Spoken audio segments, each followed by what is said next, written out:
Bismillahirrahmanirrahim. Assalamualaikum warahmatullahi wabarakatuh. Alhamdulillahi rabbil alamin, alladzi ahsana tadbiral kainat wa khalaqal ardina was samawat wa ja'alal ma'a minal mu'sirat wa ansha'al habba wan nabat wa qaddaral arzaqa wal aqwat wa asaba 'alal a'malis salihat. Asyhadu an la ilaha illallah wahdahu la syarikalah al-muttasifu bi jami'il kamalat wa asyhadu anna Muhammadan abduhu wa rasuluhu afdalul makhluqat. Sallallahu wa sallama ala Rasulillah Muhammad ibn Abdullah al-anjumin nirat wa ala alihi wa ashabihi wa man tabi'ahu ila yaumil qiyamah ma damatil ardu was samawat. Amma ba'du, qalu subhanaka la ilma lana illa ma 'allamtana innaka antal alimul hakim. Rabbi shrah li sadri wa yassir li amri wahlul 'uqdatam min lisani yafqahu qawli. Qala Allah Ta'ala fil Qur'anil Karim, a'udzu billahi minasy syaithanir rajim. Bismillahirrahmanirrahim.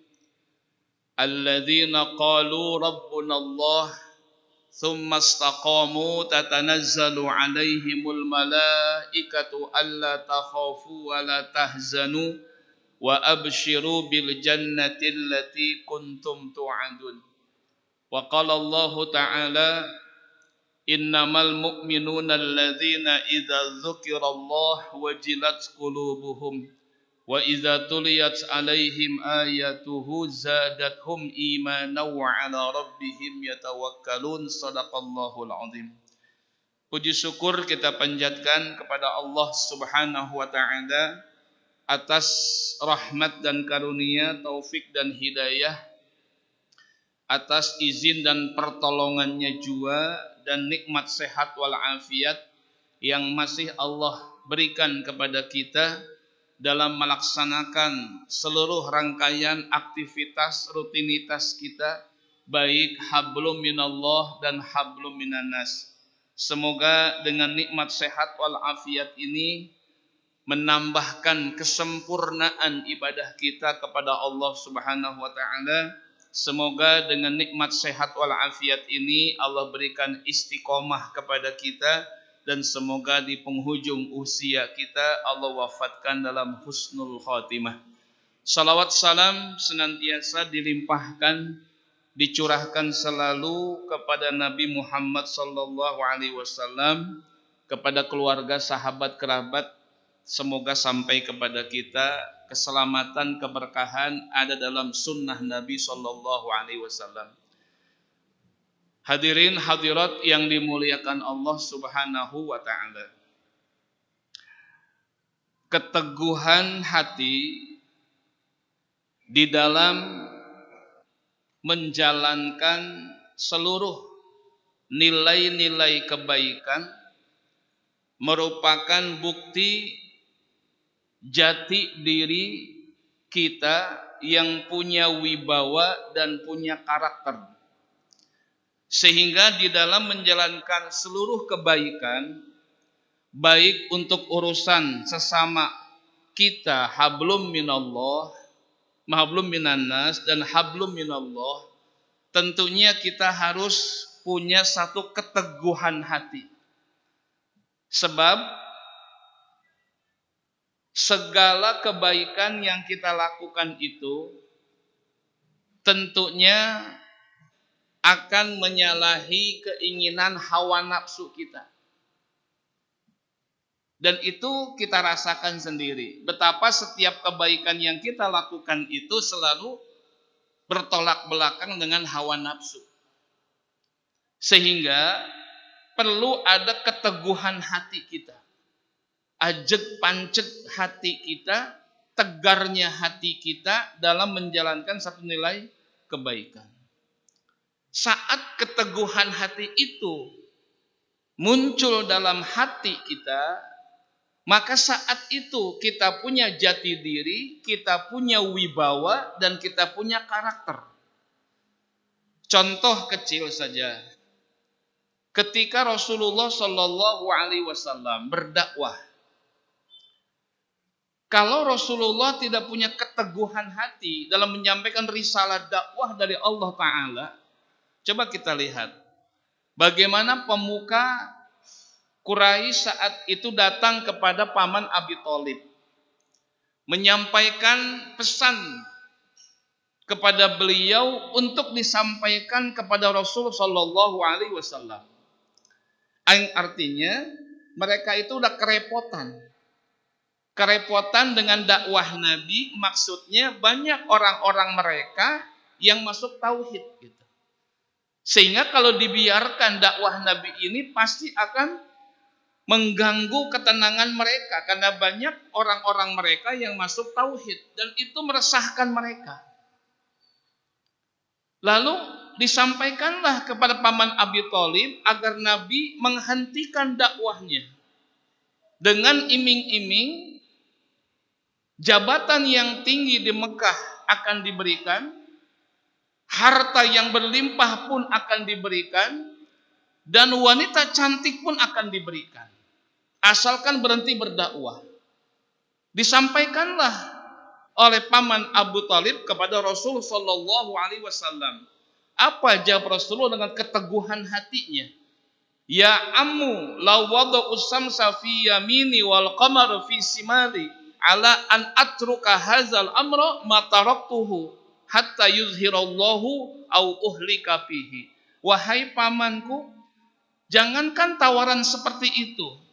Mereka meletakkan, memberikan matahari tangan kananku, rembulan di tangan kiriku. Betapa nilai keduanya ini adalah tak terhingga nilainya.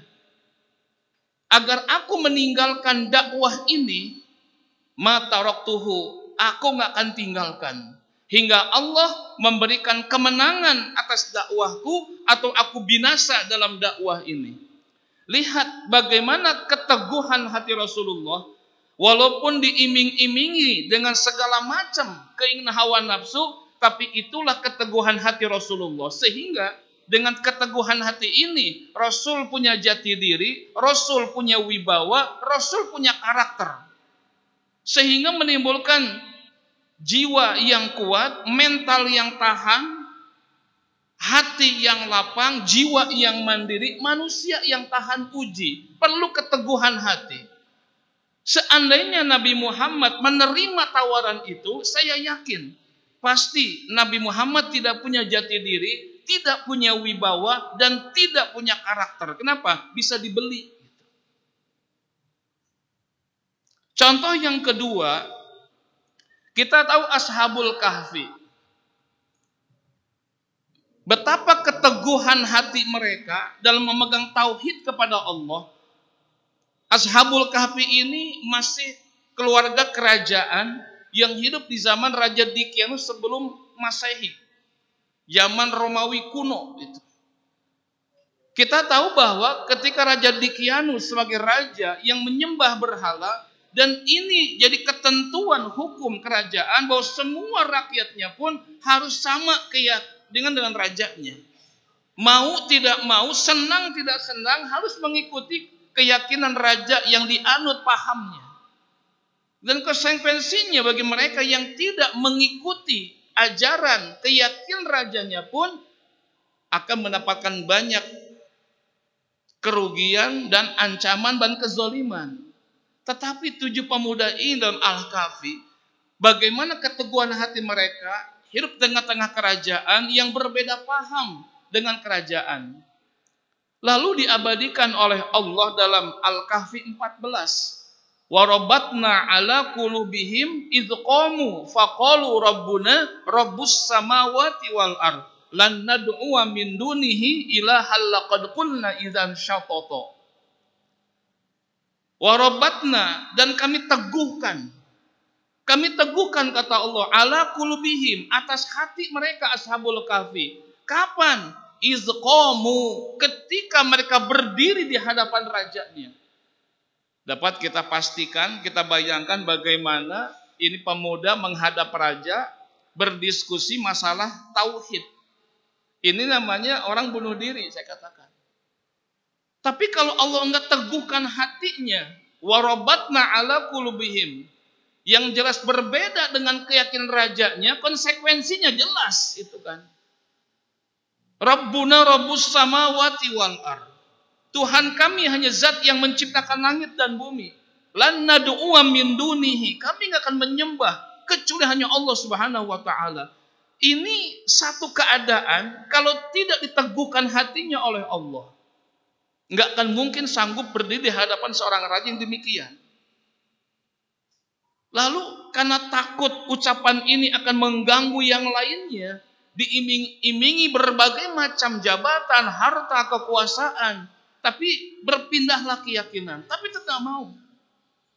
Konsekuensinya di kerajaan 7 orang ini dikucilkan, diintimidasi, dibiarkan, sehingga nggak nyaman. Apa kata Allah? Fa'u ilal kahfi yansur lakum rabbukum mir rahmatihi wa yuhayyi lakum min amrikum mirfaqa. Pergilah engkau semua ke tempat yang tenang di guha, kata Allah Subhanahu wa taala. Wa yuhayyi lakum min amrikum mirfaqa. Kami sediakan segala apapun perkaranya, walaupun tinggal di guha, segala kehidupannya dijamin oleh Allah Subhanahu wa taala. Ini keteguhan hati. Bahkan yang ketiga, Imam Ahmad bin Hambal, salah satu mazhab yang 4, mazhab Hambali, mengatakan bahwa Al-Quran itu adalah kalamullah yang qadim. Tapi hidup di zaman beliau, Khalifah Al-Mu'tasom mengatakan Quran itu adalah makhluk Allah. Satu pemahaman yang berbeda. Sehingga Khalifah ini mengatakan harus mencabut ucapan pemahaman itu. Harus sama dengan keyakinan pemahaman Khalifah bahwa Quran adalah makhluk Allah. Imam Ahmad bin Hambal teguh hatinya, tidak bergoyah, bahwa Quran adalah kalamullah yang qadim. Apa konsekuensinya? Beliau pun harus masuk jeruji besi, masuk dalam penjara sekian lama demi mempertahankan keteguhan hati bahwa Quran itu bukan makhluk Allah, tapi Quran adalah firman Allah, kalam Allah yang qadim. Ini kita lihat betapa keteguhan hati ini perlu, sehingga mereka punya wibawa, punya karakter, dan punya jati diri. Akan tetapi secara umum manusia itu ada satu dan beberapa karakter yang mungkin kurang bagus dalam hati kita. Ada sisi lemah manusia gitu. Ada sisi kurang bagusnya manusia. Sisi negatif saya katakan. Walaupun Allah katakan fi ahsani taqwim. Ada 6. Yang pertama adalah dha'ifa, halu'a, jazu'a, manu'a, ajula, ya'usa. Ini 7 potongan ayat Al-Quran sisi jelek manusia. Pertama adalah manusia itu sisi negatifnya ada sifat ayat itu wa khuliqal insanu dha'ifa. Ini dha'ifa punya satu karakter manusia, lemah manusia itu. Kadang tidak ajeg panceg gitu kan. Ya, ada orang meninggalkan sholat demi dunianya. Lemah dia. Tidak berani sujud kepada Allah, tapi dunia dia kejar. Dia lemah itu. Lemah keyakinan, lemah ibadah. Ya, lemah iman kepada Allah Subhanahu wa taala. Yang kedua adalah dha'ifa halu'a. Apa halu'a? Sifat khawatir, rasa takut itu selalu ada pada diri manusia. Yang ketiga adalah jazu'a, yaitu suka mengeluh. Ya, ini sifat kita, suka mengeluh, Pak. Suka ya. Manusiawi itu. Yang ketiga, yang keempat adalah manu'a. Apa? Enggan. Satu keengganan kita untuk melakukan kebaikan. Jadi berat untuk baca Quran, berat tahajud, enggan bersedekah. Ini manu'a nih. Kecenderungan untuk tidak melakukan satu nilai kebaikan. Ini faktor manusia gitu kan. Yang kelima adalah ajula. Ya, khuliqal insan min ajal. Apa ajal? Pakai ain, yaitu tergesa-gesa. Sifat gurung gusuh manusia gitu. Kadang membuat dia salah melangkah. Karena apa? terjangkit sifat negatif ajula, tergesa-gesa. Yang keenam adalah ya'usa, suka putus asa manusia itu. Maka dalam kondisi seperti ini, memang 6 sifat ini ada pada kita semua, maka perlu bagi Allah Subhanahu wa taala memberikan support, semangat untuk tetap istiqomah dalam kebaikan. Walaupun Rasulullah Shallallahu alaihi wasallam yang dimaksum, dijaga oleh Allah Subhanahu wa taala, tapi tetap ya sifat basyariahnya pun ada. Seperti kita sholat, puasa, berumah tangga, kesana kemari tetap. Tapi Rasulullah satu yang beda dengan kita, uhiya ilaihi. Rasul itu diberikan wahyu oleh Allah Subhanahu wa taala, jadi makom beliau tinggi di hadapan Allah. Tapi tetap ya, jiwa sebagai manusia biasa, kadang lemah, kadang letih, kadang capek, tetap ada seperti itu. Maka oleh karena itu, perlu Allah memberikan satu kekuatan, semangat, baik kepada Rasulullah Sallallahu Alaihi Wasallam, kepada sahabat, mungkin umum buat kita. Yang pertama, apa pesan singkat Allah Subhanahu Wa Taala demi menyemangati Rasulullah dalam dakwahnya, ya, dalam segala macam aktivitasnya, membangun umat, membawa umat, dan itu bukan hal yang gampang, ya, bukan bertabur bunga dan pujian, hadiah dan sanjungan, tapi cacian, makian, cemoohan, hujatan, fitnah segala macam. Ini perlu bagi Allah untuk menguatkan Rasulullah. Pun buat kita juga sama. Mungkin masalah Rasulullah itu adanya, mungkin kita tidak sama dengan Rasulullah. Mungkin masalah ekonomi, problem, masalah sakit, masalah segala macam sama yang dihadapi, tapi beda judulnya. Tapi perlu bagi Allah untuk menguatkan. Apa yang pertama? Yang pertama dalam An-Nahl 127, pesan singkat Allah begini: wala tahzan alaihim wala taqu fi dhaiqim mimma yamkurun. Singkat bahasa gini, wala tahzan, wahai Muhammad, jangan sedih ya. Ini bagaimana Allah merangkul Nabi Muhammad. Kenapa demikian? Itu perang yang Nabi hadapi, yang Nabi pimpin langsung. Ghazwah namanya, yang Nabi berikan perang, dikomandoi oleh sahabat Nabi Su, namanya Sariyah. Itu ada lagi, beda lagi. Yang langsung Nabi pimpin tuh Ghazwah. Itu 27 perang. Ini kalau enggak Allah kuatkan, bayangkan Pak ya. Untuk perang Badar saja, jalan kaki dari Madinah ke Badar, perbatasan Mekah dengan Madinah itu Badar namanya.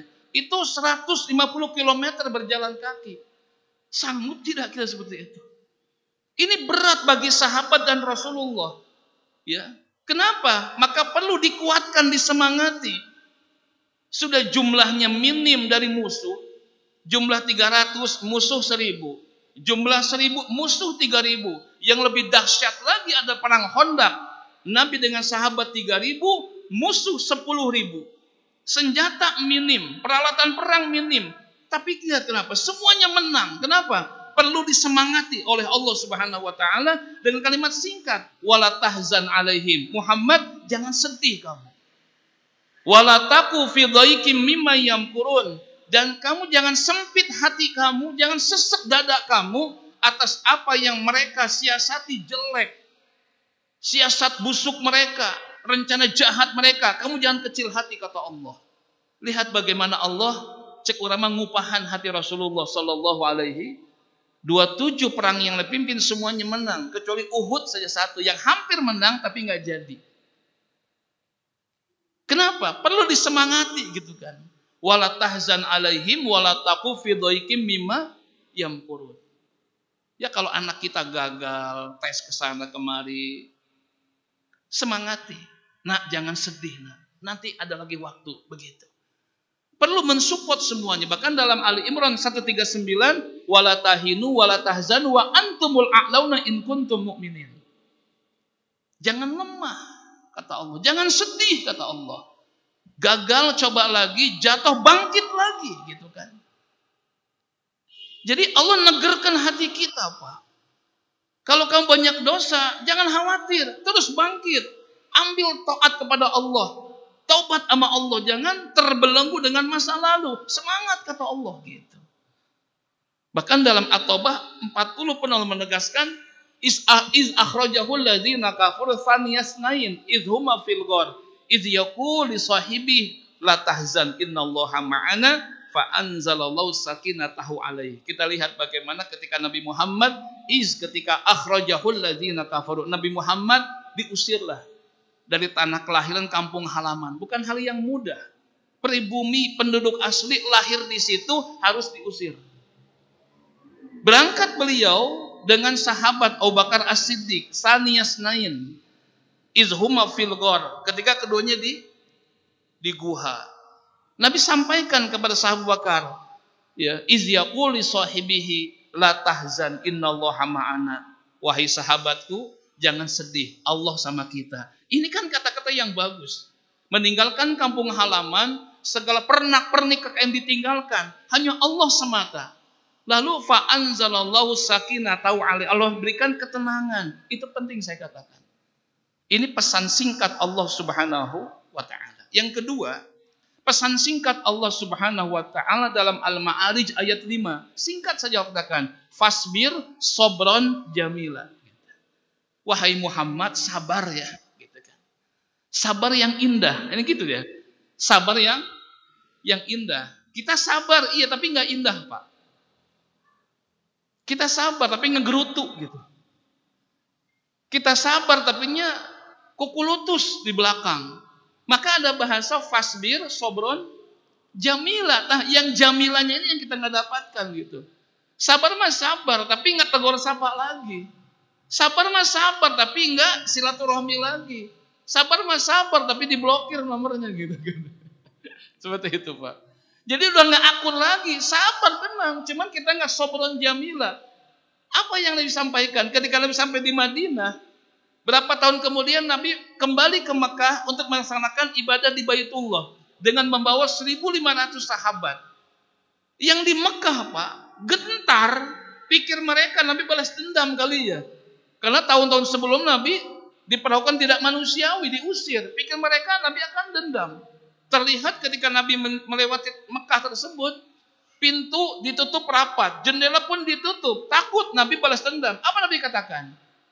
Haza yaumul marhamah. Ini hari kasih sayang. Sob, bayangin Pak.